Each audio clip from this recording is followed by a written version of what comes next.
Bien, y lo habíamos prometido en la portada periodística del programa, hablar sobre la reforma laboral. Finalmente se presentó el proyecto en el Congreso Nacional. El oficialismo busca un debate express. La CGT ya ha anunciado que habrá una movilización en rechazo y que han planteado que la gran parte de esta, por lo menos han citado algunos ejemplos en particular, van en contra de los derechos de los trabajadores, van a quitar derechos sin mejorar las condiciones laborales, más allá de que, por ejemplo, hay una discusión que también se está dando sobre el financiamiento de los sindicatos. Pero para poder entender mejor de qué se trata, vamos a sumar a la doctora Agostina Lacase. ¿Cómo le va?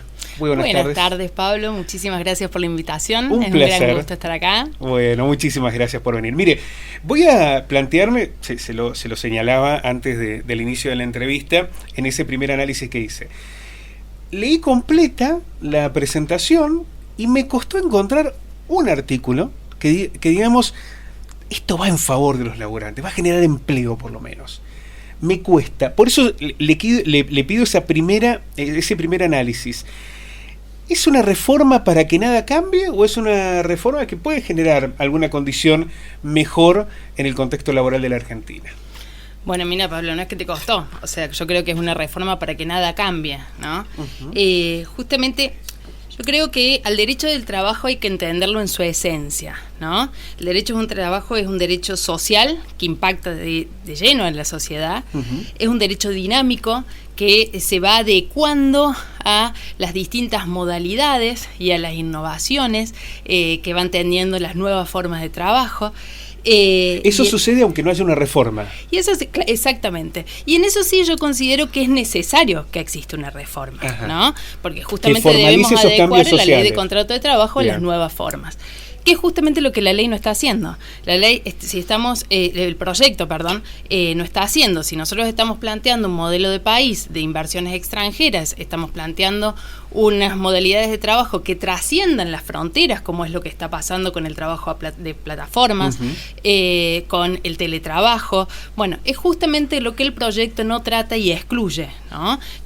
Están excluyendo justamente lo que es el trabajo de plataformas, estamos limitando lo que es la responsabilidad solidaria, es un proyecto regresivo de derechos y por lo tanto inconstitucional desde su origen. Esto ya pasó, porque se habla mucho de la inteligencia artificial como lugares comunes, ¿no? O de el teletrabajo y demás, de todo lo que dejó la pandemia. Ahora, cuando se va a la discusión, eso no aparece. No aparece. Y estamos discutiendo en base a lo mismo.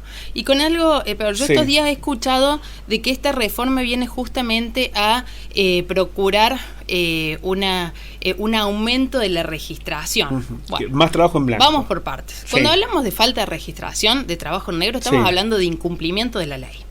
Primer punto. Segundo punto, la falta de registración no es solamente un problema del trabajador, que está marginado del sistema, que está marginado de la obra social, que su familia no tiene obra social. Es un problema que nos compete a todos, ¿no? Y es que justamente cuando se tiene hasta conceptos morales. No morales. Cuando nos compete como sociedad y cuando hablamos de jubilaciones. En nuestro país nosotros tenemos el principio de solidaridad en donde la población activa banca a la población pasiva. Entonces justamente lo que nosotros debemos procurar es, que el Estado debe procurar, es un mayor control de la registración y una verdadera sanción para aquel empleador que es incumplidor. Ahora, ¿no?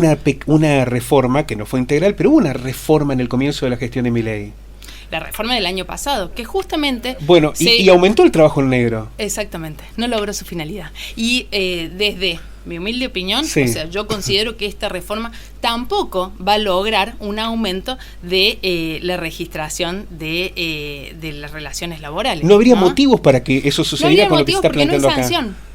No hay diferenciación entre el empleador cumplidor del empleador que no cumple. Entonces, justamente lo que se busca es retroceder en los derechos, ¿no? Y con esto venimos a afectar derechos básicos, como por ejemplo indiscutibles, como lo que es la jornada laboral. Bueno, ahí permítame hacer un punto porque vamos a ir marcando para que la gente pueda entender. En la jornada laboral se plantea esto del banco de horas, que usted me va a tener que explicar de qué se trata, con la posibilidad de que uno pueda trabajar o que te obliguen a trabajar hasta 12 horas en un día. Bueno, eso es contrario al convenio del OIT y a convenios internacionales. Entonces, desde ya va a haber un planteo inconstitucional. Claro. Va a haber planteos. Y cuando nosotros hablamos de planteos, estamos hablando de personas que están defendiendo sus derechos, ¿no? Eso es lo que se plantea en tribunales. No existe la industria del juicio, no existe un provecho, sino que justamente es establecer y defender los derechos que son de los trabajadores, que son de los ciudadanos. Porque una vez que te hacen trabajar 12 horas, después eso del banco de hora, ¿quién lo regula? ¿Cómo lo controlás? Porque si supuestamente si vos trabajás 12 horas, a ver, lo pregunto, ¿no? Y haces un banco y vos tenés tantas horas para trabajar durante la semana, después vas a tener más días libres. Esa sería la lógica. Porque vos ya hiciste más horas. Eso no está en la ley. No está en la ley. Pero de todas formas, el derecho laboral, yo te decía, hay que entenderlo en su esencia, ¿no? Sí. ¿Para qué está justamente la limitación de la carga horaria? ¿Para qué está la limitación de las vacaciones y la imposibilidad de su fraccionamiento? Bueno, esto es justamente para resguardar la salud de la persona que trabaja. Claro. En el mundo se plantea trabajar menos, para que haya más espacio, porque además eso dinamiza la economía. No es que la gente que trabaja menos no hace nada, sino que utiliza ese tiempo para hacer otras actividades que también dinamizan una economía, ¿no? Exactamente. Volvemos a lo mismo. Estamos planteando la reforma desde la idea de establecimiento estancado en donde se contabilizan las horas extras, ¿no? Cuando tenemos que justamente girar la mirada para nuevas formas de trabajo que inclusive están dadas por el teletrabajo, el derecho, no se ha planteado el derecho a la desconexión. Tenemos trabajadores que están conectados no 12 horas, tenemos trabajadores todo que están conectados 24 horas, claro, que llegan mail a las 12 de la noche. Bueno, justamente no se ha planteado esa modalidad de trabajo que es hacia dónde va el mundo. Bueno, usted citó las vacaciones.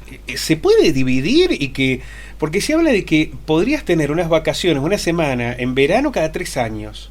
Bueno, acá no es solamente el rol del trabajador, están los hijos, está la familia. Eso ya está en la ley actual. Lo que cambia es la posibilidad de fraccionar las vacaciones anuales. Justamente las vacaciones están dadas para recuperar, que el trabajador se recupere de la fatiga que le causa todo el año trabajar, ¿no? Y las vacaciones están dadas por la cantidad de días de acuerdo a la antigüedad y el cansancio acumulado que ese trabajador va sumando con los años de trabajo, ¿no? Entonces, ahora lo que permite el fraccionamiento de esas vacaciones. El problema está en el control y es la falta de control de justamente esa implementación, ¿no? Lo que el proyecto establece que se pueden fraccionar las vacaciones hasta 7 días. Volvemos a lo mismo. Si no tenemos, ¿quién va a controlar ese fraccionamiento de las vacaciones? Y hay un párrafo. Si eso no queda por escrito, se pueden perder incluso, ¿no? Las vacaciones se pierden, las vacaciones que no se toman se pierden, sí. Y hay un párrafo, el párrafo final de esa parte de la reforma del proyecto, que establece la falta de interrupción del periodo de vacaciones cuando el trabajador se enferma, ¿no? Entonces, si un trabajador que está gozando su periodo de vacaciones, actualmente, si se enferma, cae en una licencia por enfermedad y luego continúa recuperando esos días de vacaciones, porque son dos instituciones distintas, dos institutos distintos y que responden a una finalidad distinta, ¿no? Una es que el trabajador se cure y la otra es que el trabajador descanse. Bueno, en este caso, lo que viene a plantear el proyecto, que eso sí lo veo grave, es que en este caso los días de vacaciones se suspenden y dejan librado al empleador determinar cuándo pueden recuperarse. Pero finalizada la licencia, el trabajador se tiene que presentar. Si te enfermaste, tenés que volver. Una locura. Tenés que volver. Y perdiste las vacaciones. Una locura. O no sabes cuándo las vas a recuperar. Otro eje es el despidos, el tema de los despidos e indemnizaciones. Antes se contemplaban las indemnizaciones, todo. Aguinaldo, vacaciones, las propinas, los premios, todo. Ahora se elimina eso del monto, pero además ¿Es el Estado, es la caja de jubilación la que termina pagando esas indemnizaciones? Sí, se plantea eso.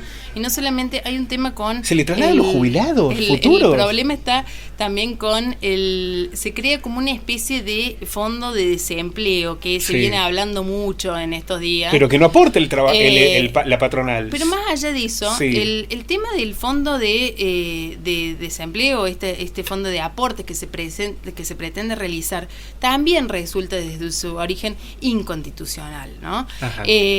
La posibilidad de implementar un fondo de desempleo responde a la naturaleza de la actividad que se trata y es excepcional. Por ejemplo, en la industria de la construcción lo tenemos, ¿no?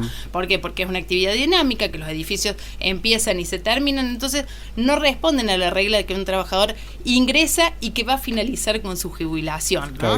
De ahí que no se pueda, es independiente la causa de despido y se procede al pago de un fondo de desempleo. Eso está determinado y está autorizado específicamente. Pero por las características propias de esa actividad. Exactamente. Te puedo citar otro ejemplo como es el empleado transitorio en el trabajador rural. Bueno, aquel trabajador que lo contrató únicamente para cargar los camiones de determinada cosecha. Terminó la cosecha, se finalizó la actividad. Bueno, en eso se está marcado por las excepciones que permiten, digamos, apartarse de el pago de una indemnización. Y es muy simple, en el artículo 14 bis está justamente la protección contra el despido arbitrario y el derecho constitucional de obtener esa reparación, ¿no? Que viene elegida por ley. De los salarios que determinan cuál es la indemnización, es el salario que cobra el trabajador, ¿tá? Claro. En donde no importa el nombre que se le ponga. Es lo que vos cobrás. Es lo que se cobra con habitualidad. Claro. Porque a veces incluso es un engaño, porque utilizan la patronal de incorporar un premio en realidad porque no te dieron el aumento y te ponen en... Y bueno, todas esas bonificaciones forman parte de tu salario. Sí, lo grave de este proyecto es que establece como un salario dinámico, ¿no? Viene a plantear como un salario dinámico a voluntad del empleador, ¿no? Bueno, acá aparece la cuestión de los convenios por empresa. Porque una cosa es que te paguen por productividad por sobre el acuerdo, pues sí, bueno, el sindicato acuerda tal y te pagan por encima de eso, bueno, está bien. Ahora, si te someten a que en lugar del acuerdo con el sindicato sea un acuerdo con empresa, es la indefensión, es a ver cómo te va con la patronal. Es la división.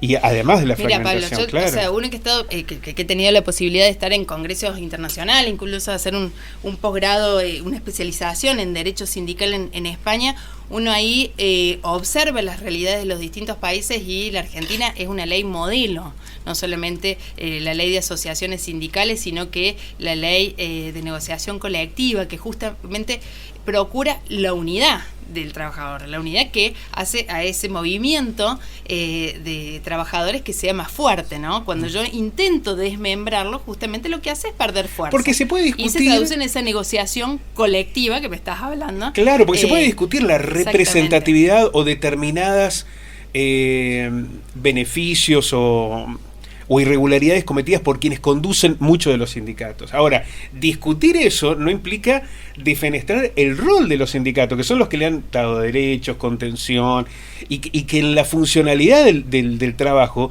son indispensables.